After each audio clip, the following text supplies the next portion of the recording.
너 혹시 로봇이야? 혹은 너 왜 이렇게 감정적이야? MBTI 이야기를 할 때 우리가 가장 많이 쓰는 말들입니다. 특히 T와 F는 MBTI의 4가지 부문 중 가장 대립이 심하죠. 보통 T는 냉혈한 로봇, F는 눈물 많은 감성주의자로 여겨집니다. 하지만 이건 우리가 가진 가장 큰 편견 중 하나입니다. T라고 해서 감정이 없는 것도 아니고 F라고 해서 멍청한 게 아닙니다. 두 성향의 진짜 차이는 감정의 유무가 전혀 아닙니다. 내 머릿속에 들어온 정보를 어떻게 처리하느냐의 차이일 뿐이죠. 오늘은 그동안 오해했던 T와 F의 진짜 속사정을 파헤쳐 봅니다. 이 영상을 보고 나면 상대방을 완전히 이해하게 될 거예요. 첫 번째 진짜 차이는 문제를 해결하고 결정을 내릴 때 나타납니다. 무언가를 결정해야 할 때 T는 팩트와 논리를 먼저 봅니다. 이 일이 맞는지 틀린지, 인과관계가 확실한지가 가장 중요하죠. 마치 판사가 판결을 내리듯 객관적인 기준을 적용합니다. 반면 F는 사람과 관계를 결정의 중심에 둡니다. 이 결정이 주변 사람들에게 어떤 영향을 미칠지 먼저 생각하죠. 옳고 그름보다는 좋은 게 좋은 것이라는 가치를 지향합니다. T는 상황을 멀리서 객관적으로 바라보는 안경을 썼다면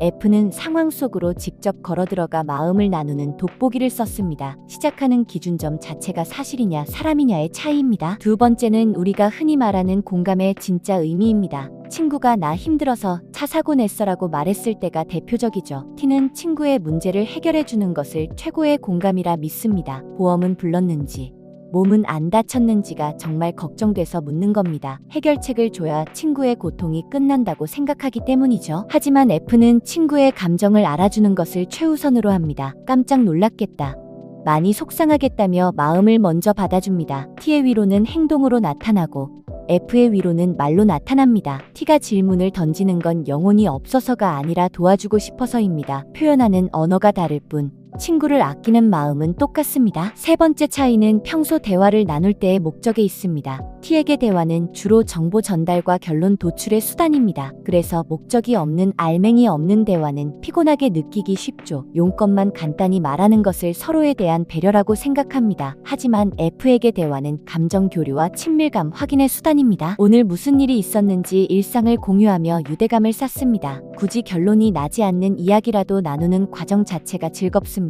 T는 대화를 통해 무언가 얻거나 해결하려는 경향이 강하고 F는 대화를 통해 서로 연결되어 있다는 느낌을 받고 싶어 합니다. 그래서 T의 효율성과 F의 감수성이 부딪히면 오해가 생깁니다. 네 번째 진짜 차이는 비판이나 피드백을 수용하는 방식입니다. 누군가 내 업무나 행동에 대해 지적을 했을 때 반응이 다릅니다. T는 일과 나를 분리해서 받아들이는 능력이 탁월합니다. 지적을 받으면 내 일에 문제가 있구나 하고 고치면 끝입니다. 피드백을 준 사람에게 개인적인 감정을 품지 않는 편이죠. 반면 F는 일과 나를 하나로 묶어서 받아들이기 쉽습니다. 나에게 피드백을 준 사람의 감정이나 의도까지 깊게 고민합니다. 저 사람이 나를 싫어하나?